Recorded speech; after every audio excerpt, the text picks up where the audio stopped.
12th தமிழில் நீங்கள் full mark quarterly எக்ஸாமில் சென்டம் ஸ்கோர் பண்ணுறதுக்கு எந்தெந்த கேள்விகள்லாம் படிச்சிருக்கணும். சென்டம் எங்கள் ஸ்கூலில் ரொம்ப ஸ்ட்ரிக்டாக திருத்துவாங்க. கண்டிப்பாக சென்டம் போடுவாங்களா அப்படின்னம்னா இப்போ இருந்தே 95+ ட்ரை பண்ணிட்டீங்க அப்படின்னம்னா கண்டிப்பாக பப்ளிக் எக்ஸாமில் நீங்கள் சென்டம் 100க்கு 100 மதிப்பெண்கள் பெறலாம். அதுக்கு எந்தெந்த கிராமர் பார்ட் எந்தெந்த கேள்விகள்லாம் இப்போ இருந்து இம்பார்ட்டன்ட் படிச்சிருக்கணும் அப்படிங்கிறது இந்த வீடியோவில் பார்த்தலாம். ஃபஸ்ட்டு ஒன் வேர்டை பொறுத்த வரைக்கும் 14 ஒன் வேர்டு அப்படின்னா இதில் புக் பேக் ஒன் வேர்டு உங்களுக்கு 8 தான் கேட்பாங்க. மீதம் இருக்கக்கூடிய 6 ஒன் வேர்டு நீங்கள் படி எழுதுறதுக்கு நூல்வழி பகுதியெல்லாம் படிச்சிருக்கணும், புணர்ச்சி விதி படிச்சிருக்கணும், உறுப்பிலக்கணம், இலக்கண குறிப்பு படிச்சிருக்கணும். இது எல்லாமே ஒரு யூனிட்டுக்கு புக் பேக்கில் 5 தான் இருக்கும். உங்களுக்கு மொத்தம் சேர்த்து ஒவ்வொரு யூனிட்டுக்கு 20 ஒன்வேர்டு இருக்கிற மாதிரி 8 யூனிட்டுக்கான ஆன்லைன் டெஸ்ட்டுக்கான லிங்க் டிஸ்கிரிப்ஷனில் கொடுக்குறேன். ஒவ்வொரு யூனிட் வைஸாக நீங்கள் இப்போ இருந்தே ப்ராக்டிஸ் பண்ணுங்கள். குவார்டர்லி எக்ஸாமுக்கு உங்களுக்கு 5 யூனிட் இருக்குது. அடுத்தது பார்த்தீங்க அப்படின்னா 7 2 மார்க் 3 4 மார்க் அட்டன் பண்ணுறதுக்கு நீங்கள் படிச்சிருக்க வேண்டியது. இந்த 4 மார்க் கொஸ்டினில் 3 கொஸ்டின் நம்பர் 39 அணி இலக்கணம் கேட்பாங்க. அதை அட்டன் பண்ணுறதுக்கு நீங்கள் 3 அணி இலக்கணம் படிச்சிருக்கணும். ஏகதேச உருவகணி, பொருள் வேற்றுமையணியை சான்றுடன் விளக்குக, அடுத்து ஓமை அணியை சான்றுடன் விளக்குக. இது 3. அடுத்தது பார்த்தீங்க அப்படின்னம்னா உங்களுக்கு 2 மார்க் கொஸ்டினில் அட்டன் பண்ணுறதுக்கு ஓமை வெண்பாவின் பொது இலக்கணம், வெண்பாவிற்குரிய தலைகள் யாவை, ஒரு விகற்பம் பல விகற்பம் என்றால் என்ன, ஈரசை சீர்களை குறிப்பிடுக, அடுத்து இலக்கண குறிப்பு, புணர்ச்சி விதி, பகுபத உறுப்பிலக்கணம் எந்தெந்த பேஜ் நம்பரில் இருக்குது அப்படிங்கிறது கொடுக்குறேன். மொழித்திறன் பயிற்சியில் பேஜ் நம்பர் 20 21, அதாவது இலக்கண குறிப்பில் புணர்ச்சி விதி இல்லைங்க. நீங்கள் அட்டன் பண்ண வேண்டிய 7 2 மார்க்குக்கு 5 2 மார்க் இந்த பேஜ் நம்பரில் இருக்கிறதெல்லாம் ப்ரிப்பேர் பண்ணியிருக்கணும். Page number 20, page number 21, page number 44, page number 67 4வது கொஸ்டின்.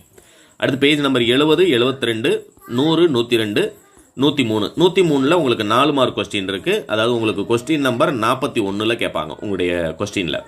அதாவது ஒரு பழமொழி கொடுத்துருவாங்க, பழமொழியை வாழ்க்கை நிகழ்வியல் அமைச்சு எழுத சொல்லுவாங்க. அது பேஜ் நம்பர் 103 இருக்குது. அடுத்து பேஜ் நம்பர் 127 தமிழாக்கம் தருக எந்தெந்த பேஜ் நம்பர் அப்படின்னா பேஜ் நம்பர் 20 44 இது 2 மட்டும் படித்தா போதும். தமிழாக்கம் தருக ஒரு 4 மார்க் கொஸ்டின் அட்டன் பண்ணிடலாம். அப்போ 3 4 மார்க் ஆச்சு, புரிஞ்சுங்களா? பேஜ் நம்பர் 103 இருக்கிறது 1, அணி இலக்கணம் 1, அடுத்து உங்களுக்கு தமிழாக்கம் தருக இது 3 படிச்சிட்டீங்க அப்படின்னம்னா நீங்கள் கொஸ்டின் நம்பர் 3 4 மார்க் கொஸ்டின் மொழித்திறன் பயிற்சியில் கேட்குறது அட்டன் பண்ணிடலாம். அதாவது கொஸ்டின் நம்பர் 39 42 வரைக்கும் இருக்கக்கூடிய 3 4 மார்க் கொஸ்டின். அடுத்தது நயம்பாரட்டல் கொஸ்டின் நம்பர் 40 கேட்குறாங்க. இல்லை உங்களுக்கு தமிழாக்கம் தெரியலை, அங்கே போய் மறந்துடுச்சு அப்படிங்கிற பட்சத்தில் நீங்கள் நயம்பாரட்டல் எழுதி ப்ராக்டிஸ் பண்ணிட்டீங்க அப்படின்னம்னா அது ஒரு 4 மார்க் அட்டன் பண்ணிடலாம். அடுத்தது குருவினாவை பொறுத்த வரைக்கும் கண்டிப்பாக குருவினா மொத்தமே 11 தான் கொடுத்துருக்கீங்க. குவார்டர்லி எக்ஸாமில் அட்டன் பண்ண வேண்டிய 5 2 மார்க் அட்டன் பண்ணலாம் அப்படின்னம்னா 100% அட்டன் பண்ணலாம். நீங்கள் கொஞ்சம் கூட பயப்படவே தேவையில்லை. கிட்டத்தட்ட 10 வருஷமாக நான் யூடியூப் சேனலில் உங்களுக்கு எல்லா சப்ஜெக்ட்டுக்கான இம்பார்ட்டன்ட் கொஸ்டினும் அப்டேட் பண்ணுறேன். ஒரு வருஷம் கூட மிஸ் ஆனது கிடையாது. கவிஞர் சிற்பி எவற்றை வியந்த வாட தமிழின் துணை வேண்டும் என்கிறார். நடையழகியல் பற்றி தொல்காப்பியம் கூறும் கருத்து. அக்கால கல்வி முறையில் மனன பயிற்சிக்கு உதவிய நூல்கள் யாவை? இயல் 4. இவற்றை வாயிலுக்கே சென்று இன்முனகத்துடன் வரவேற்பாயாக என்று ஜலாலுதீன் ரூமி குறிப்பிடுவது. புக்கில் தன்மனை சிறுகுறிப்பு வரைக. இயல் 3. எதிர்பாராத நிகழ்வுகளை ஜலாலுதீன் ரூமி எவ்வாறு உருவகப்படுத்துகிறார்? வசனம் கவிதை வேறுபாடு தருக. முறை வைப்பு என்றால் என்ன? இது புக் இன்சைடு கொஸ்டின், நமக்கு ஆல்ரெடி பப்ளிக் எக்ஸாம்லையும் கேட்டிருந்தாங்க. அடுத்தது எழுத்தாணிகளின் வகைகள் யாவை? இதுவும் புக் இன்சைடு கொஸ்டின். 3 எழுதணும். குண்டெழுத்தாணி, வாரெழுத்தாணி, மடக்கெழுத்தாணி. முறை வைப்புனா ஒன்றும் கிடையாது. உபாத்தியாயர் ஒன்றை சொல்ல அதை பின்பற்றி மாணவர்கள் அப்படியே சொல்லும் முறைக்கு முறை வைப்பது என்று பெயர். அடுத்தது தருமமிகு சென்னையில் கண்டதோட்டத்துள் வளர்தலமோங்கு கந்தவேலை தொடருக்கான பதவுரை. கழிவிழா ஒளிவிழா விளக்கம் தருக. இயல் 6 இயல் 5 ரைட்டுங்களா? அடுத்தது சிறுவினாவை பொறுத்த வரைக்கும் ஏங்கொழி நீர் ஞாலத்து இருளகற்றும் இடம் சுட்டி பொருள் விளக்கம். வருபவர் எவராயினும் நன்றி செலுத்து இடம் சுட்டி பொருள் விளக்கம். ஏன் இடம் சுட்டி பொருள் விளக்கம்னா உங்களுக்கு இந்த இடம் சுட்டி பொருள் விளக்கம் தருக அப்படிங்கிறது ஒரு 4 மார்க் உறுதியாக செயல் பகுதியில் கேட்பாங்க. அதனால் இருக்கக்கூடிய 2மே நல்லா படிச்சுக்கோங்க. அடுத்தது பண்டைய விருந்த குடும்பத்தின் தொடர்ச்சியை இன்றைய கூட்டு குடும்பம். உரைநடை. இயல் 3. வாடை காலத்தில் கோவலர்கள் எவ்வாறு பாதுகாப்பை தேடினர்? இயல் 2 நெடுநல் வாடை. ஜடாயுவை தந்தையாக ஏற்று ராமன் ஆற்றிய கடமை. இயல் 3 கம்பராமாயணம். நீங்கள் ஆசிரியரானால் மாணவர்களை எவ்வகையில் நல்வழிப்படுத்துவீர்கள்? இயல் 4 பண்டைய கால கல்வி முறைகள். மணலில் எழுதியது முதல் தற்காலிக முறை எழுதுமுறையில் ஏற்பட்டுள்ள மாற்றங்கள். இயல் 4. பங்குனி உத்தர திருவிழா நடைபெற்ற முறையை திருஞான சம்பந்தர் எவ்வாறு பதிவு செய்துள்ளார்? இயல் 5. புரியுங்களா? அடுத்தது கீழே நெடுவினாவை பொறுத்த வரைக்கும் இந்த 6 நெடுவினாவே அதிகம். இதையும் ஷார்ட் பண்ணி சொல்ல முடியும். எக்ஸாமுக்கு முன்னால் இதையும் ஷார்ட் பண்ணி குறிப்பிட்டு 2 படிக்கிற மாதிரி உங்களுக்கு சொல்கிறேன்.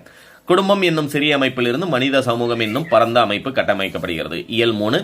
பண்டைய கால கல்வி முறையில் ஆசிரியர் மாணவர்களுக்கு நடந்த கற்றல் கற்பித்தல் முறைகள். இதோட சேர்ந்து ஒன்னு நான் படிக்கணும்னு நினைக்கிறீங்க அப்படின்னா இயல் 1ல் இருக்கக்கூடிய நெடுவினா சேர்த்து படிச்சுக்கோங்க. மூணு படிச்சிருந்தீங்க அப்படின்னா அட்டன் பண்ண வேண்டிய ஒரு நெடுவினா உரை நடையில அட்டன் பண்ணிடலாம்.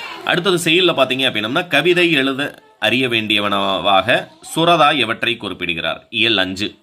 நெடுநல் வாடையில் நக்கீரர் காட்டும் மழைக்கால வர்ணனை. இயல் 2. இது இயல் 5, இது இயல் 2. சென்னையில் உள்ள மயிலாப்பூர் கந்தகோட்ட பகுதியில் செயலில் எவ்விதம் காட்சிப்படுத்தப்படுகிறது. புரியுங்களா? இயல் 5. இது 3 படிச்சுக்கோங்க. இது போக கண்டிப்பாக திருக்குறளில் இருக்கக்கூடிய 2 நெடுவினா தெளிவாக படிச்சிட்டிங்க அப்படின்னா, ஏன்னா பப்ளிக் எக்ஸாமில் திருக்குறள் நெடுவினா 3 மட்டும் படித்தா போதும். ஏன்னா ஆவலி எக்ஸாமில் நமக்கு ஒரே டேட்டில் நடந்தாலும் ஒவ்வொரு டிஸ்ட்ரிக்ட்லையும் ஒவ்வொரு மாதிரி கொஸ்டின் பேப்பர், கிட்டத்தட்ட ஒரு 5 டிஸ்ட்ரிக்ட்க்கு ஒரு கொஸ்டின் பேப்பர் அப்படிங்கிற மாதிரி உங்களுக்கு லாஸ்ட் 2 இயர்ஸாக ப்ரொவைட் பண்ணுறாங்க. அப்படிங்கிறனால கண்டிப்பாக திருக்குறள் நெடுவினா மட்டும் படித்தா அந்த ஆவலி எக்ஸாமில் நீங்கள் எழுத வேண்டிய செயல் நெடுவினா அட்டன் பண்ண முடியாது.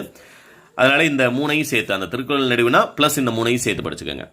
துணைப்பாட கதையை பொறுத்த வரைக்கும் இந்த 3 மட்டுமே போதும். பாரதியின் கடிதம் இயல் 1, உரிமை தாகம் இயல் 3, தலைக்குளம் இயல் 5. இது 3 படிச்சிருந்தீங்க அப்படின்னா அட்டன் பண்ண வேண்டிய ஒரு 6 மார்க் கொஸ்டின் துணைப்பாட பகுதியில் உங்களால் ஈஸியாக அட்டன் பண்ண முடியும். ஏன்னா ஆல்ரெடி இப்போ நமக்கு துணைப்பாட பகுதியில் இயல் 2ல் இருக்கக்கூடிய முதல் கள் உத்தம சோழன் அவர்களுடைய கதல், அதாவது மருதனின் பண்பு நலன்களை விளக்குக அப்படின்னு இருக்கும் இல்லையா, அந்த கேள்வி ஆல்ரெடி படிச்சிருப்பீங்க. அது போக மீதம் இருக்கக்கூடிய இந்த 3 படிச்சிங்க அப்படின்னா அட்டன் பண்ண வேண்டிய ஒரு 6 மார்க் துணைப்பாட பகுதியில் உங்களால் ஈஸியாக அட்டன் பண்ண முடியும்.